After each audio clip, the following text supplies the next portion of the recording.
Prasaraya Krishnaya Krishna Bhaktaya Bhaktaya Namo Namaha. Vandeham Shri Guru Varam Shri Rupanugatavaram Brajarasarasingam Chanarayana Sugam Shri Guru Charanam Vande Ramana Prestaya Mutane Rupanuga Bhaktiram Cha Kripamurti Narayana Seva Kunja Vajay Ramya Govardhana Giroksada Radha Kunda Rasananda Datta Seva Pradayana Guru Narayanakyam Vande Vinoda Pestakam Yatpala Siti Matrena Damodara Prasidati Vanchakaru Vyashta Vipasuru Vyavacha Patitanam Pavanadyo Vaishnadabhyo Namo Namo Mahavaranyaya Krishna Prema Pradayate Krishnaya Krishna Chaitanya Namne Gokulasthite Namaha Hare Krishna Karuna Sindhu Dinabandha Jagatpate Gopesha Gopika Kanta Radha Kanta Namaste Sapta Kanchana Gaurangi Radha Vrindavaneshwari Vrishabhanusute Devi Pranamami Hari Priya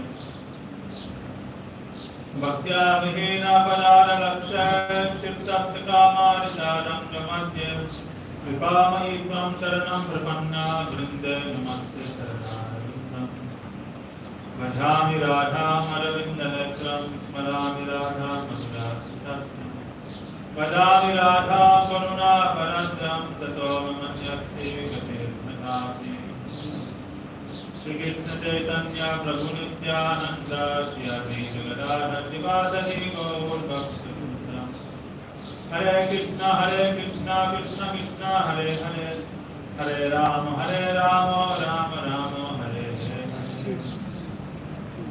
First of all, my sister Pranam Thakur Gaurasidhi Paramaratham Guru Bharatma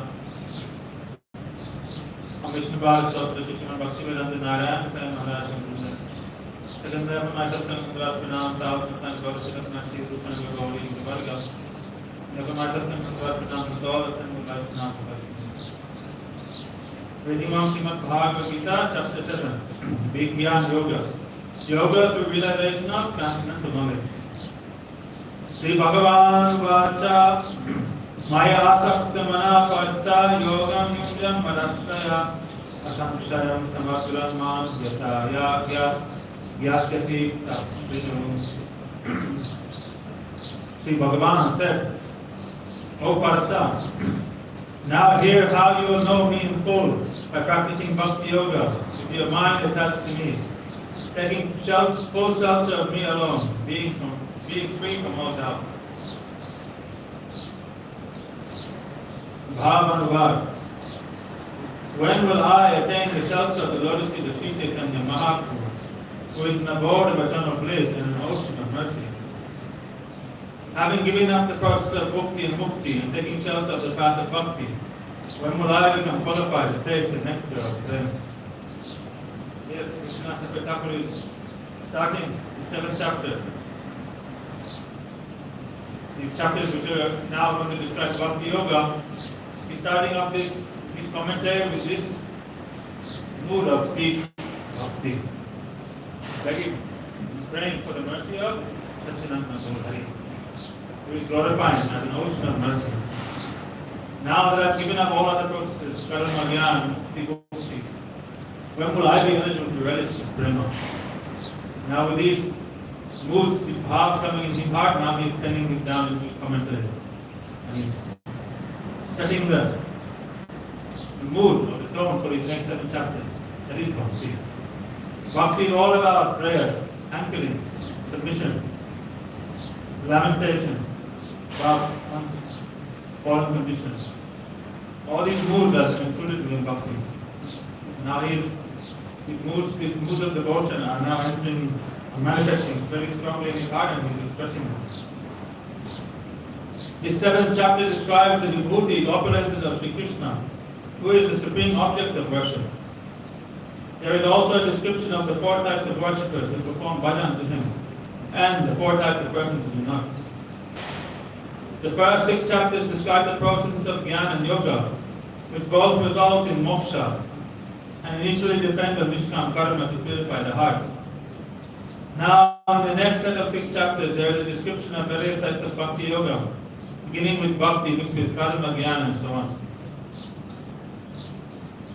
These practices, Shravan, result in destinations, types of liberation, such as Salokya, and are attained by sadhaks of Nishkam and Sakam Upasana. Most prominently, there is a description of the process of Bhakti Yoga, which is independent of Karma, Jnana, etc., and grants that mukti, which one becomes a loving associate of Shri Krishna. As it is said in Bhagavatam 11th canto, Yat Karma Bhir Yat Tapasa Jnana Vairagya Taschayat. Simply by practicing Bhakti Yoga, my Bhakti easily attains in full whatever auspicious results can be achieved by performing karma, prescribed duties, tapasya, and other auspicious activities, and by cultivating Jnana, Vairagya, Yoga, and Dana, charitable acts. Bhakti is complete. By doing Bhakti, one will achieve everything, fruits of all other results, all other processes.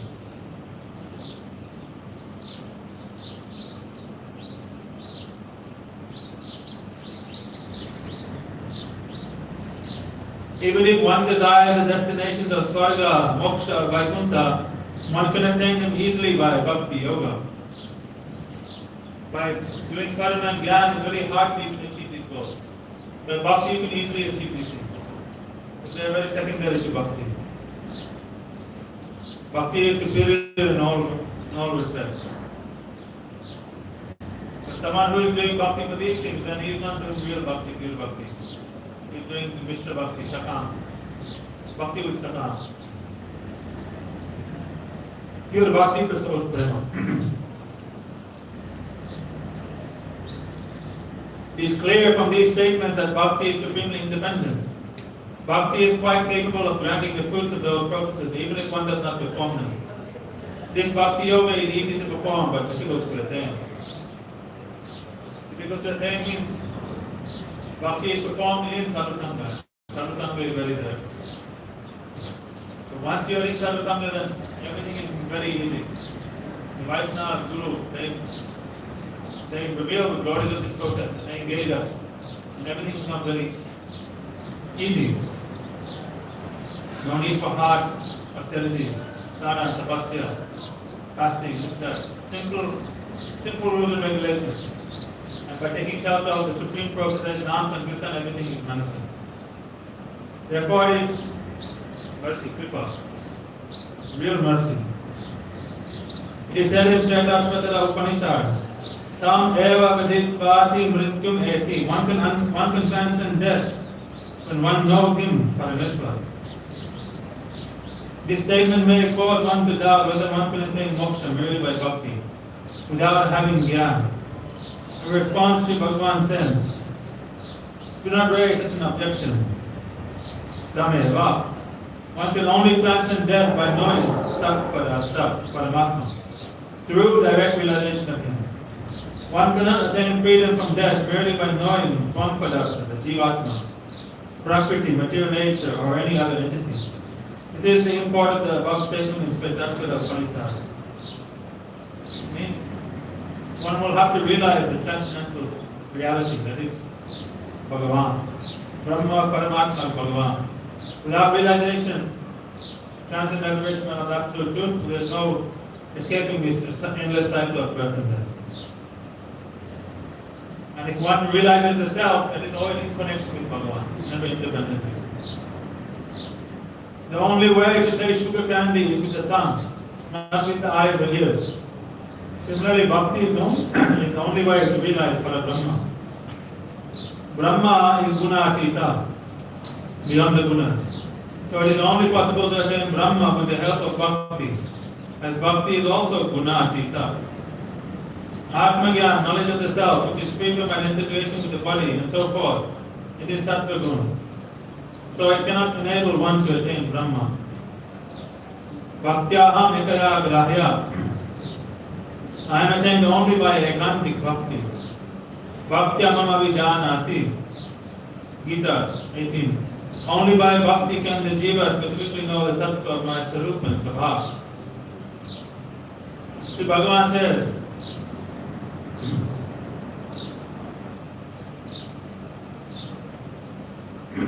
I will establish my Savishas, variegated nature, by these two statements.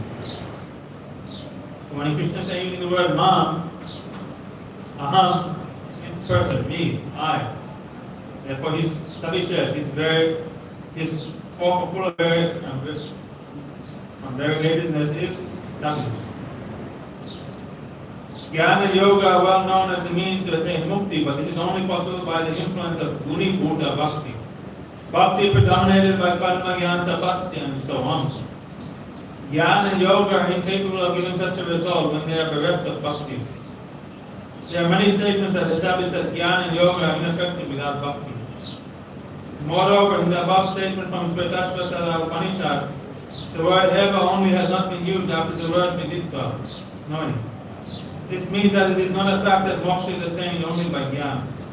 It implies that it is possible to attain moksha by knowing Paramatma, and sometimes even without knowing him.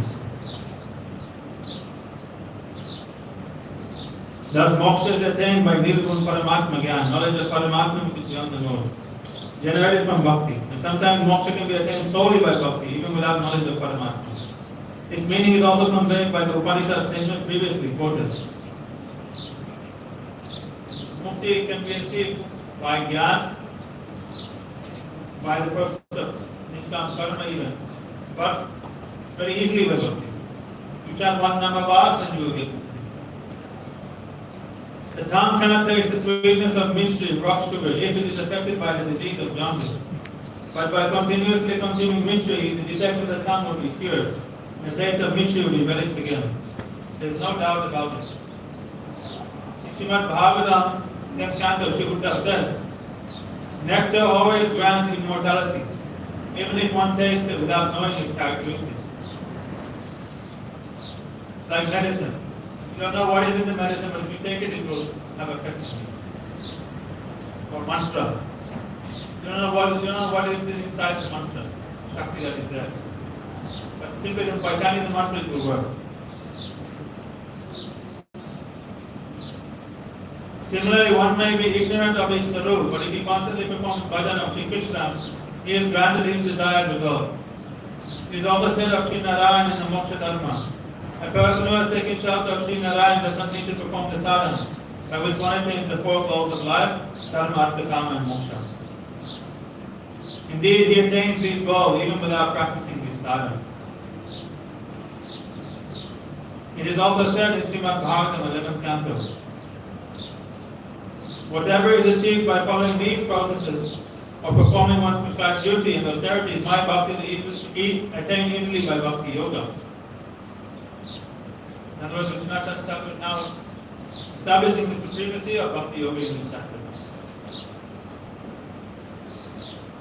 These statements establish that one can only attain moksha by practicing bhakti. Furthermore, of all yogis, the best is he who performs bhajan with great faith within his heart. By this statement, Sri Bhagavan also indicates a special characteristic of his bhaktas, whose minds are fixed in him, and who has faith in his bhaktas. One may raise the question, what type of bhaktas are eligible to have jnana and vigyan of Sri Bhagavan? This sloka beginning with the words Maya Asapta and also the next sloka are spoken in response to this question. Srimad.Bhagavat 11th canto states, thus this person has experience of satisfaction, nourishment and the removal of hunger, all at the same time when he eats food. Similarly, one who performs bhajan of Sri Bhagavan simultaneously achieves devotion, realization of Bhagavan and detachment. Verse, Bhakti Paresh Anubhava Vidaktit Anyatta Taikatika Ekakalaha Sapatyamanasana Asata Sirus Tushti Pushti Trayopayo Anudasa. Says that Bhakti Paresh Anubhava Vidaktit Anyatta Taikatika Ekakalaha. When you perform devotion unto the Lord, three things appear simultaneously. Bhakti devotion, Paresh Anubhav, realization of Parabrahma, and Vidakti, detachment. Prabhatyamana asata surush, tushti, pushti, shudayoga, and so. Just like when you eat food, three things happen simultaneously. Nourishment to the body, satisfaction, taking pleasure, and your hunger goes away. Third. So bhakti, if someone is really doing bhakti, then this verse is the better mission. See whether you are doing bhakti or not. Is devotion awakening in your heart more and more? Is realization coming in your heart? And are you becoming detached from worldly things? If not, then there is some loophole in your practice. It is not worthy, it is noteworthy that one who eats only one mouthful of food experiences neither satisfaction nor nourishment. Satisfaction and nourishment are experienced only by one who eats a full meal. In the same way, although one starts to realize me from the initial stages of performing my bhajan, only one who has become situated on the platform of asakti and whose mind is attached to me, to my Shyama Swarup, who I adorn with the yellow dress, realizes me in reality. You could know me only in this way. So realization, will only come at the same asakti. In other words, before that, we're eating the meal now. We just started, the plate is full. Now, time to finish that. Honor all that Mahaprasad with devotion. Take up this process sincerely with devotion. Accept everything, practice. Then you'll come to the stage of asakti very quickly. It is at the stage of asakti that Bhagavan Bhakti, bhajan is beginning. That time I will realize, Bhagavan. Please hear how come one have direct realization of me. In asakti, just something starts that time. Not full. Full realization of Bhagavan and the Atma, that stage of Bhav. But asakti, it means you are now on the verge of Bhav. You are leading into Bhav. So already that time something is coming.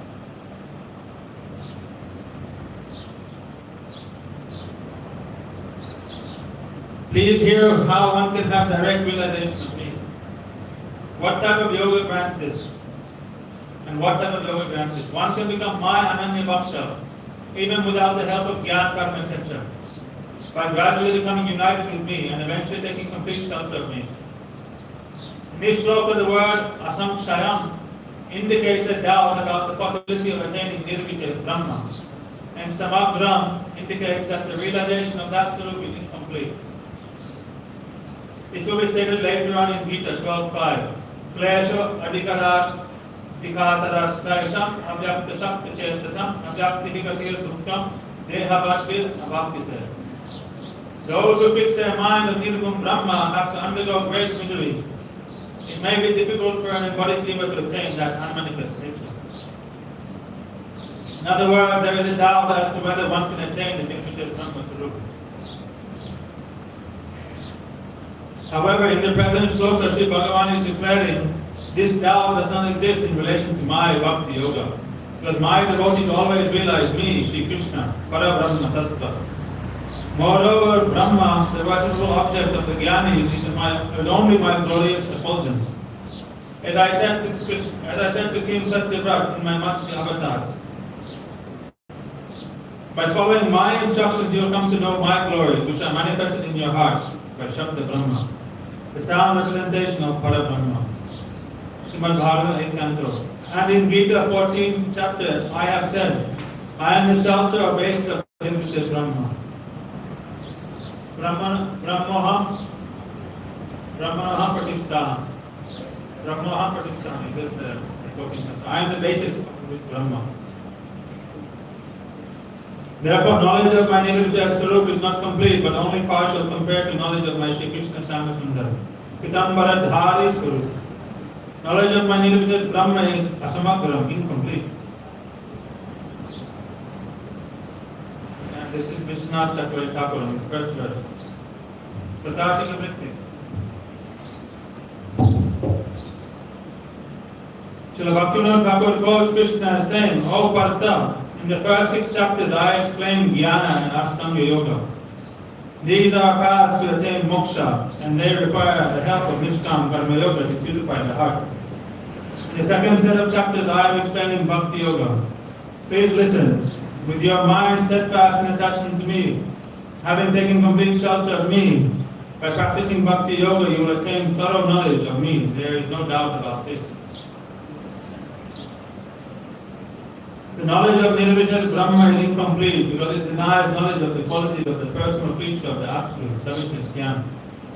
One attains the featureless Nirvishesha conception by negating material variety. My Nirvishesha Brahman nature manifests only as the object of this nirviশেষ conception, which is not nirgun, because it merely transcends physical and mental knowledge, and is therefore limited to knowledge in sattva guna. Bhakti is a function of nirgun vritti, transcendental nature. My form is also nirgun, and can only be seen by the transcendental nirgun eyes of the jiva, which have been uncovered by the process of nirgun bhakti. So I think knowledge of nirgun Brahma is actually only in sattva guna. Because you're only transcending physical and mental knowledge. There's no actual positive conception of Bhagavan and his Shaktis. Rather, it's just knowledge about his impersonal conception. Because there is no assistance from the Bhakti Vritti, the Sarup Shakti. That knowledge is cultivated in the mode of goodness. But even by cultivating this knowledge, even though it is in Sattva Guna, still the Jivatma can desire, so he can still transcend ultimately the gunas and enter into Nirviশেষ Brahma. But it is very difficult. Whereas bhakti, knowledge in bhakti is transcendental. The function of bhakti itself is it's coming directly from the soul itself. Jnanam te ham savijnanam idam bhakshayami asheshatah. Yad jnataneya bhuyonyat jnatavyam avashishyate. Slok 2. I shall reveal to you in full this jnana, enriched with vijnana, realization. When you know this, there will remain nothing further to be known in this world. Bhavanuvar, until one is situated on the platform of asakti, attachment, in the process of my bhakti, knowledge of me is aishwaryamoy, in awe and reverence. And this called jnana. Later, when one attains asakti, my madhurya is realized through vijnana. Please hear about both of these. After knowing which, there will be nothing else to be known. Knowledge of my nirviশেষ Brahma as well as vijnana are included within this. So if you want to understand something about Bhagavan Madhurya, his sweetness, you will have to realize these things. Mere knowledge will not help. But knowledge of Bhagavan Aishwaryamoy Swarup and Leelas, this comes under the category of knowledge, jnana. Even without direct realization, if one desires, one can enjoy the opulence of the Lord in Vaikuntha. We discussed this before. Without even developing prema bhakti, one can go to Vaikuntha and achieve these liberations. Therefore, knowledge of Bhagavan Aishwarya is situated on the platform of pure knowledge, jnana. But knowledge of Bhagavan Swarup in Braj, his sweetnesses, this can only be attained through vijnana, that is realization. Knowledge itself will not be enabled to relish those sweetnesses and understand those sweetnesses. Realization will have to be attained. That comes by hearing and serving Guru and Vaishnava. They will enable you to realize. By their mercy, you realize everything. Therefore, it says that Yasya deva para bhakti yata teva tata guru. Tasya te patitya yata prakashante mahatma. Those who have equal devotion to Guru or more than as one has to Bhagavan, in that such a pious soul's heart, all realization is manifested in his heart. All the import, all the verdict of Vedas, all knowledge is manifested, all realization. By Guru Bhakti, everything is achieved.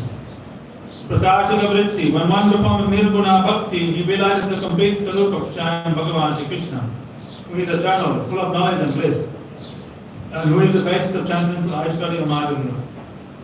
Brahma himself has said, Premanjana Churita Bhakti Vilochanena Santa Sadaiva Hridayeshu Vilokayanti Yam Shama Sundaram Achintya Gunasarupam Govindamari Purusham Mahakarani.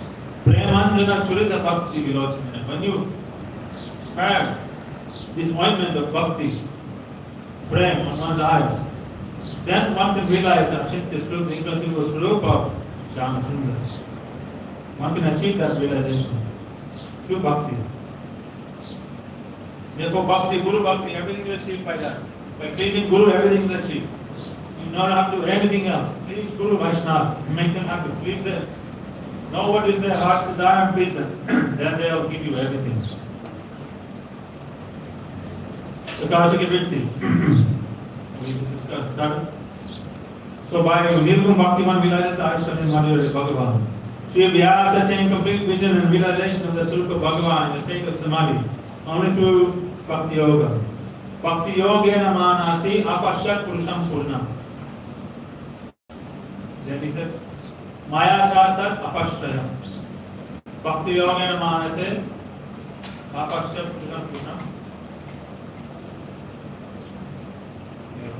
There is described that Vedavasi, when he's after receiving the mercy of Narad on the bank of the Saraswati river, he was meditating on the Lord. Then he saw that Bhakti Yogena Manasi. Then he realized the Purna Purush, so absolute truth. And Maya Chatata Pashta, Maya, he thought Maya was behind Lord. It should be understood that both Brahma Gyan and Paramatma Gyan are included within this complete vision and realization of Vijnana, Krishna Swarup. Therefore, when one has attained knowledge of Sri Bhagavan, nothing else remains to be known.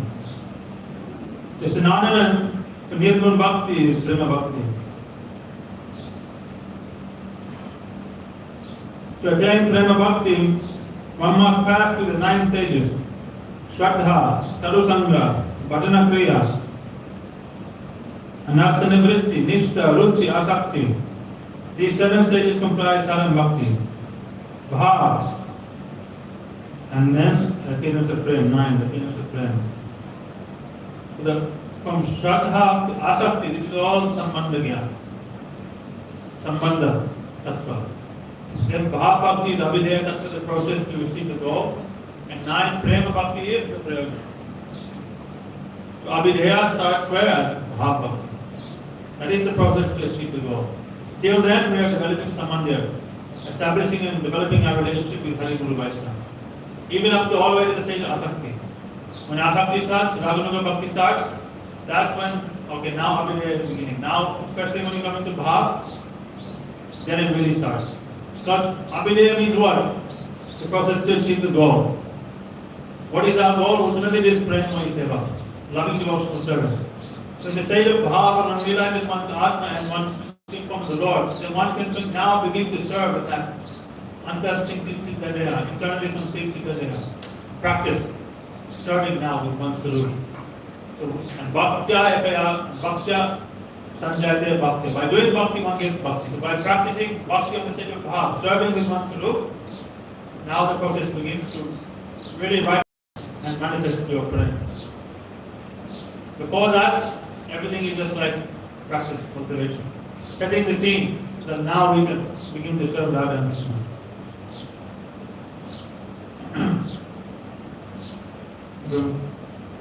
Before the Sada Bhakta achieves the stage of Asakti, knowledge of Bhagavan is Aishwarya, Mohi. But when Asakti becomes mature, he realizes Madhurya within his heart. This is called Vijnana. So this Aishwarya Bhakti up to the stage of Asakti. When Raganuga Bhakti starts, then this Madhurya Prem starts. So one begins to realize the sweetness of Bhagavan, one begins to then hamper and serve that serving him with this sweetness. Shokri Manushanam Sahasrayasu Kashtin Yatiti Siddhaya Yadadam Abhisiddhanam Kashtin Mam Vetti Tattvatam. Among thousands of men, one may endeavor for perfection, and among those who attain perfection, it is rare for even one to know my Swarup is true. Yesterday we heard this word, Nada Muktanam Abhisiddhanam Nadayana Parayana. Sahapa Prashandatma Samahatma Sadurlabha Kodishapi Mahamuna. We heard that out of so many thousands of people who are actually perfected, one who worships Narayan, he is again also extremely rare. Sadurlabha Prashantatma Kodishapi Mahamuna.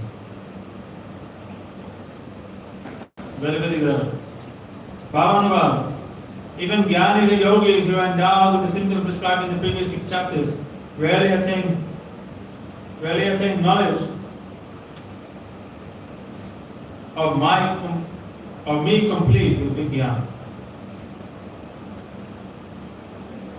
In other words, Nishkam Karmis, Yogis and Jnanis, very rare for them to achieve knowledge, complete knowledge about Bhagavan and what the speaker realizing. Saying this, Sri Bhagavan speaks about Vijnana, realization of him. In this shloka, beginning with the word Manushyanam, among countless jivas, one becomes a human being. And among thousands of humans, one of them tries to attain the ultimate goal of life. Among thousands who make such an endeavor, it is rare for one to know my Shama Sundar, Muralidhari, form and truth, and to have direct realization of that form. The conclusion is that the bliss one experiences by realization of Sarveshwar Brahma is thousands of times greater than the bliss experienced by realizing Nirvishesha Brahma. Is that rare? Therefore, the happiness also achieved by realizing Brahma, Bhagavan, Parabrahma, sees that one achieved by experiencing and realizing Nirvishesha Brahma. Prakashika Vritti. In this shloka, Bhagavan is showing that Bhagavat Gyan is extremely rare. In Srimad-Bhagavatam 6.14.5, this has been described. Muktanam abhisiddhanam narayana parayana. Sudurlabha prashanta atma kotish api mahamuna. O Mahamuni, among millions of such liberated and perfected persons, a Bhakta of Narayan, who is very peaceful, is extremely rare. Even more rare than such Aishwaryamoyi Bhaktas of Sri Narayan, who are attracted to His Majesty, are the Madhurya Parayan Bhaktas of Sri Krishna. The bliss derived from tasting the sweetness of Sri Krishna is millions of times greater than the Brahmananda, the bliss of Brahma. As stated in Bhakti Rasamrita Sindhu, Brahmananda bhavet esha chet parartha guni krita. Naiti bhakti sukham bodhe paramanu bhulam api. Even when the bliss of Brahma is multiplied by the number and days of Brahma's lifespan, it still cannot be compared to a single particle of the pleasure of tasting the mellows of Sri Krishna's sweetness. How many millions and millions of days go by? Like Brahma, of course, he has 100 years, 360 days a year. But talking about days. From our perspective, how many days is that? You cannot even calculate. There's so many. And that, if you multiply that number with the bliss of Brahma, you cannot even compare it to one single particle of the pleasure of Krishna Bhakti.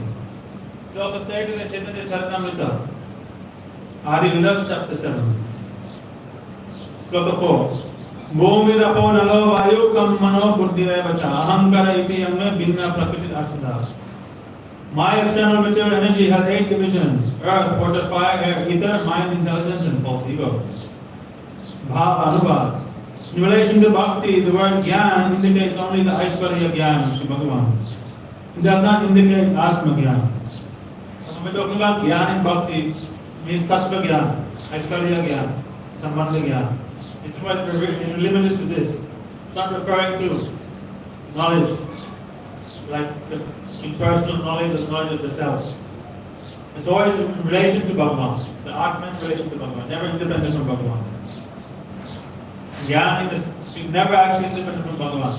True knowledge. Therefore, when our Guru Bhagavad describes Gyan, they're always referring to this type of Gyan usually. If it's in context of Bhakti. If they're discussing specifically about Gyan, Yoga, or this Brahma, then the Gyan can be referred to that. But generally, in the process of Bhakti, the word Gyan is to be understood as Aishwarya Gyan, Tattva Gyan, or Sambandha Gyan. And whenever the word Bhakti is mentioned by Acharya Natika, it's always referring to Shuddha Bhakti. It's not referring to Vidya Bhakti, not referring to Mishra Bhakti, Pratidika Bhakti, Chaya Bhakti, all these other different types of Bhakti. Bhakti means pure Bhakti.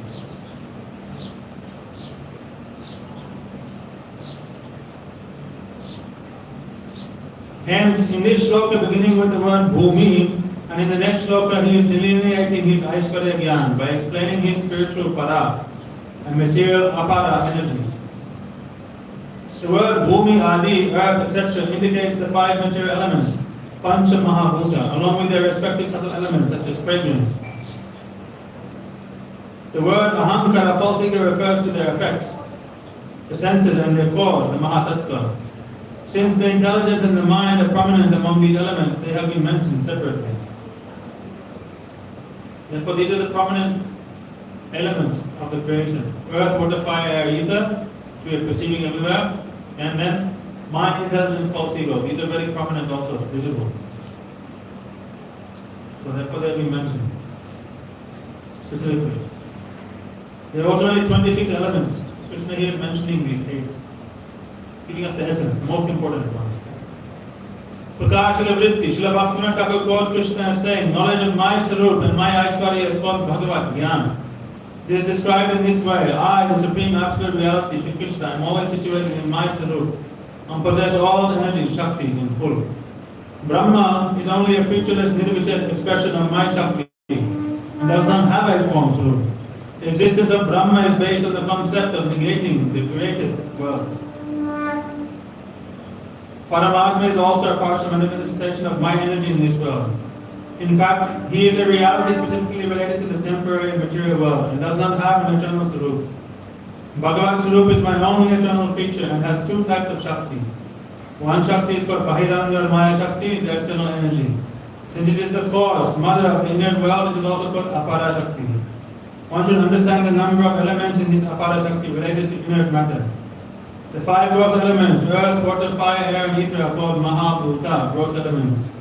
Smell, taste, form, touch, and sound are their five respective qualities. Hence, there are 10 elements. You should understand that the senses are their active elements, initiated by the element of the false ego, Ahankara, and that Mahatattva is their cause. The mind and intelligence have been mentioned as separate elements, because they are prominent and distinctive function among the group of elements. But in fact, they are one. This entire group is all a part of my external energy. We'll finish here today. They are one in the sense that mind and intelligence are the subtle body. But still in that subtle body, they are separate. Gauramananda Hari Hari Hari Bol Jai Guru Pada Padma Ki Jai Guru Parampara Ki Jai Sachinanda Gaur Hari Ki Jai Saparasada Gaur Hari Ki Jai Vrindavan Dham Ki Jai Srimad Bhagavad Gita Ki Jai Krishna Chakravarti Ki Jai Anantavad Vaishnava Ki Jai Samad Bhakti Ki Jai Jai Gauramananda Hari Hari Bol.